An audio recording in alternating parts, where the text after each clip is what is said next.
Hello, मैं doctor S Kumar, जेनेटिशियन। पिछले 30 years से मैं अपने मेडिकल हेल्थ डिपार्टमेंट में काम कर रहा हूँ और जेनेटिक सब्जेक्ट के ऊपर 2016 से काम कर रहा हूँ। आज हमारा 1 अक्टूबर है और 1 अक्टूबर को हम वृद्धजन दिवस के रूप में मनाते हैं, जेनेटिक डे। ये अंतर्राष्ट्रीय स्तर पर मनाया जाता है। ऐसी क्या आवश्यकता पड़ी इसके जेनेटिक डे की, ये आज अपन जानकारी लेंगे।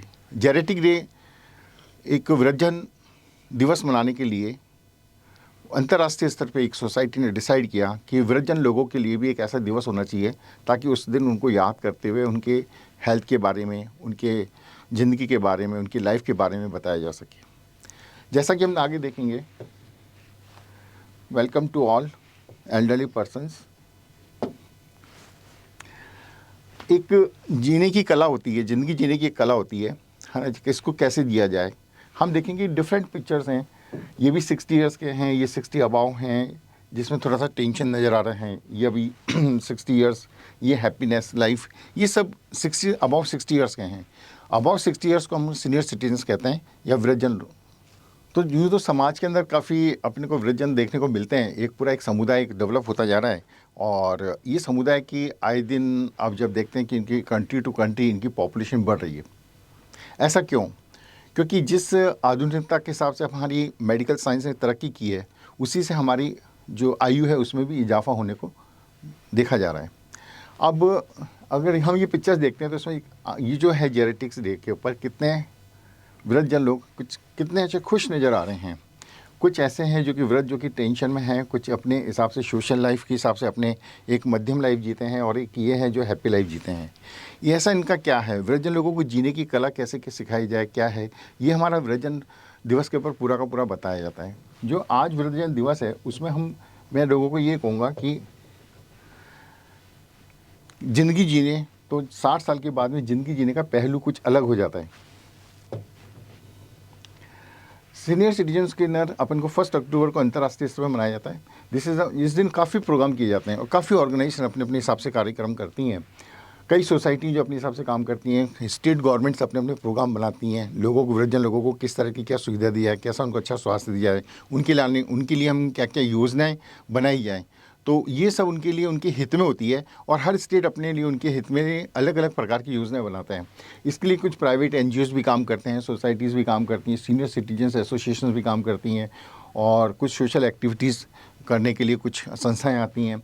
इसके बाद हेल्थ कैंप्स लगाते हैं, मोटिवेशन कैंप लगाते हैं, स्पिरिचुअल एक्टिविटीज़ के लिए लगाते हैं। ऑल जितनी एक्टिविटीज़ है ये पूरे इस दिन 1 अक्टूबर को पूरे वर्ल्ड में और हमारे भारत देश में मनाई जाती है। इसको एक विशेष एक उत्साह के रूप में मनाया जाता है ताकि हम युवा पीढ़ी में एक उत्साह जागृत कर सकें आगे की ज़िंदगी जीने के लिए।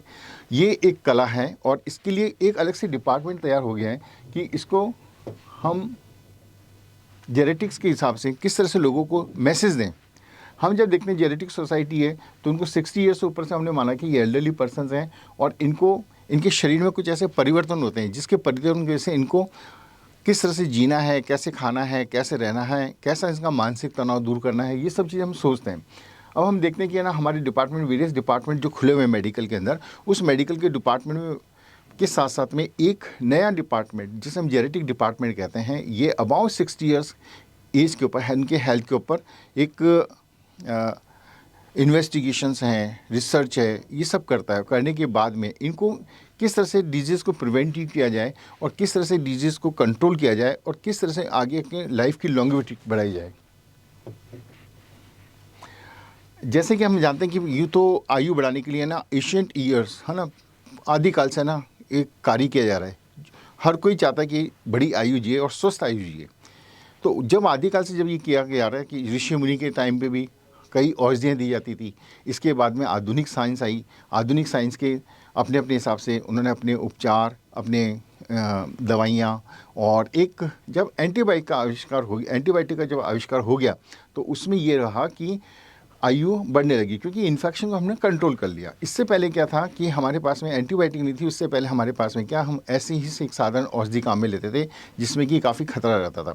अब जब ये आधुनिक जिस तरह से हमारी इन्वेस्टिगेशंस आए हैं, लैब डायग्नोस्टिक आए हैं और उससे हम लोग प्री स्टेज या प्राइमरी स्टेज में हम लोग डिजीज़ को डिस्कवर कर लेते हैं। डिस्कवर करते जैसे फाइंड आउट करते हैं तो उसका ट्रीटमेंट भी हम लोग उसको टाइम से देते हैं और टाइम से देने के बाद में उसकी एज बढ़ती है। अगर हम देखें तो इनकी जो ओल्ड पॉपुलेशन है जो अभी हमारे पास में 8.3 अभी एक एवरेज चल रही है। जब हम 1950 के अंदर देखते हैं तो इनकी आयु जो थी 58 ईयर्स थी। 1990 के अंदर और तरक्की हुई और एलोपैथिक ने ईजाद हुआ तो वो आयु बढ़कर के 64 तो 68 हो गई और 2019 के अंदर ये आयु बढ़कर के 68 से 71 होगी। आयु के अंदर जब देखा जाए तो महिलाओं का रेशो ज़्यादा है।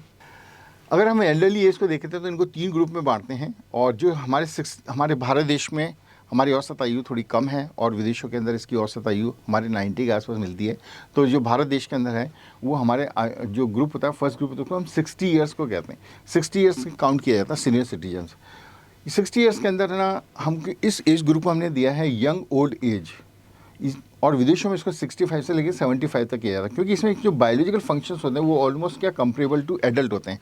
जिस तरह की युवावस्था के अंदर जो अपने शरीर के अंदर अंग काम करते हैं उसी तरह से हमारे यहाँ पे ये इस एज में काम करते हैं। इसलिए इस ग्रुप को हमने फर्स्ट ग्रुप के अंदर यंग ओल्ड एज दिया गया। दूसरा ग्रुप जो क्लासीफाई किया गया है वो ओल्ड एज। इसके अंदर जो आयु का मापन किया गया है वो 75 से लेकर के 85 तक। इसके अंदर क्या होता है कि ना शरीर में जो परिवर्तन आते हैं वो फिजियोलॉजिकल और मेंटली फंक्शंस के अंदर लिमिटेशंस आ जाती हैं।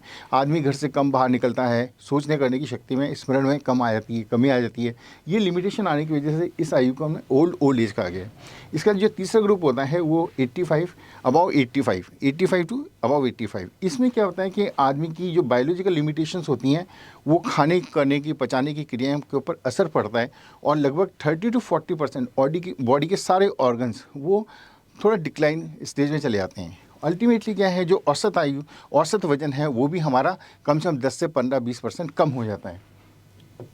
और इसमें ज़िंदगी जीने के लिए हमको एक आदमी की आवश्यकता है, ये सहायक की आवश्यकता होती है जो हमको एक वॉशरूम तक लेके चले जाए, हमको किसी कहीं बैंक जा रहा तो हमारे साथ में जाए। अबाउट 85 ईयर्स के अंदर इसमें एक सहायक की बहुत ज़रूरत होती है। इसके बिना आदमी नहीं जी सकता। अगर उसको स्टेयर्स चढ़नी है तो वो किसी न किसी का हेल्प लेगा, वॉशरूम जाएगा तो किसी न किसी की हेल्प लेगा।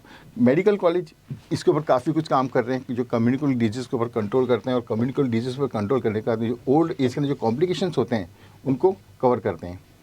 ये देखते हैं कि ओल्ड एज जो होती है वो ओल्ड एज है ना इस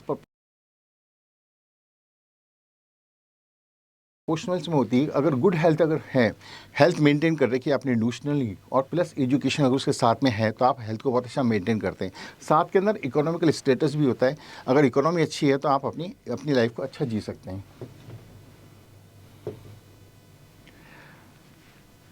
2011 के अंदर जो इनकी पॉपुलेशन थी, जेनेटिक डे के ऊपर क्यों मनाया जा रहा है? क्योंकि जिस तरह से ये समुदाय बढ़ रहा है उस हिसाब से आने वाले समय के अंदर और भी बढ़ेगा।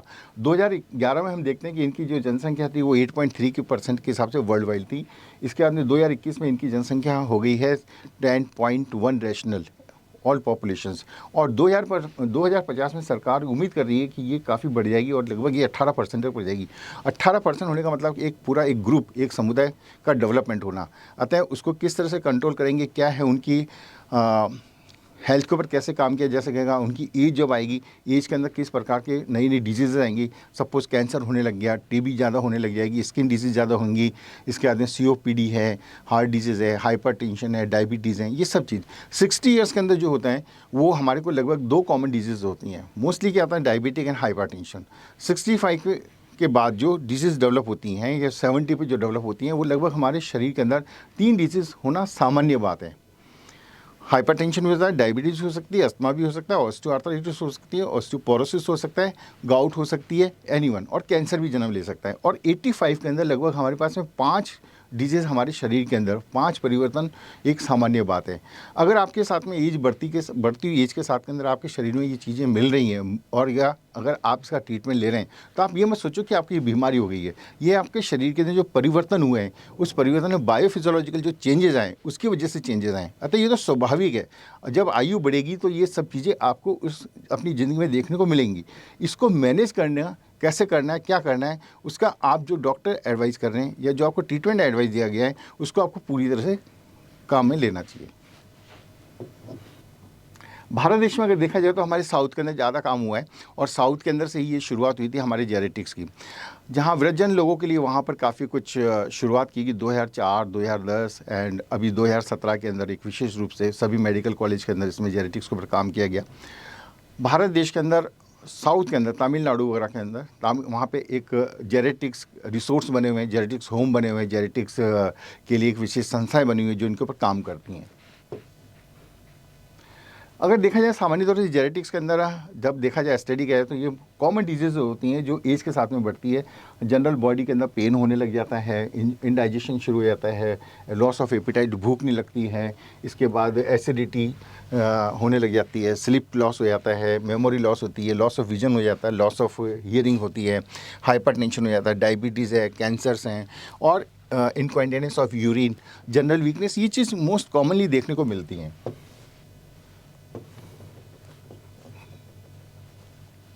जेनेटिक्स अब आपको करना क्या है? करने के लिए देखो मेरी राय तो यही है कि आपको जब अगर आप इस आयु के अंदर प्राप्त कर चुके हैं और इसको अगर अच्छे से जीनी है तो जीने के लिए आपको ना एक हेल्दी डाइट लेनी चाहिए, जो हम सामान्य जिसको हम पचा सकें, है ना। हर 2-2 घंटे के अंदर आपको कुछ खाना चाहिए। डाइट हमारी न्यूट्रिटिव होनी चाहिए जिसमें हमको ऊर्जा मिले, और डाइट ऐसी अगर आपको कुछ अच्छी चीज़ें खानी या कुछ बेसन वगैरह खाना या कुछ गरिष्ठ भोजन करना है तो वो आपको दोपहर को ही करना चाहिए, शाम को नहीं करना चाहिए, और आपको शाम का भोजन लगभग 7 बजे के आसपास हो जाना चाहिए। इसके बाद में मैं चाहता हूँ कि ना ये जो अच्छे शरीर के लिए ऊर्जावान बनाने के लिए आपको एक नॉर्मल एक्सरसाइज करनी पड़ेगी, योगा करना पड़ेगा, प्राणायाम करना चाहिए, देन प्रॉपर रेस्ट, आपको कम से कम 6 घंटे तो सोना ही सोना है, और पूरी साउंड स्लीप लें, और अगर नींद नहीं आ रही तो भी आपको एक रेस्ट लें। क्यों? क्योंकि ना हमारी बॉडी 2 तरह से काम करती है। जब हम वर्टिकल में होते हैं, जब हम खड़े चलते हैं तब हम किसी कोई कार्य करते हैं, और जब हम हॉरिजेंटल होते हैं, जब हम लेटी अवस्था में होते हैं, तो बॉडी के अंदर रेस्ट के अंदर जो न्यूट्रिशन मिलता है, जो बॉडी के लिए रिपेयर होती है, वो आपकी हॉरिजेंटल स्टेज में होती है। वर्टिकल स्टेज के अंदर आप एनर्जेटिक करके आप दूसरा काम करते हैं। मेंटल रिलैक्सेशन होना चाहिए, देन ट्रीटमेंट जो आपको एडवाइस किया गया है उसको हमको टाइम पे लेना चाहिए। ट्राई टू एन्जॉय लाइफ को आपको एन्जॉय करना चाहिए, जितनी भी ज़िंदगी बची है उसको बड़े उत्साह से जीनी चाहिए आफ्टर 60 ईयर्स। और लास्ट में मैं बोलूँगा कि जितनी आपकी सोशल एक्टिविटीज़ है उसमें आपको ज़रूर भाग लेना चाहिए। आपको अच्छे कपड़े पहनने चाहिए, कलर कपड़े पहनने चाहिए, जिससे कि आपकी एज कम लगेगी और आप अपने आप को ऊर्जावान महसूस करेंगे। Thank you.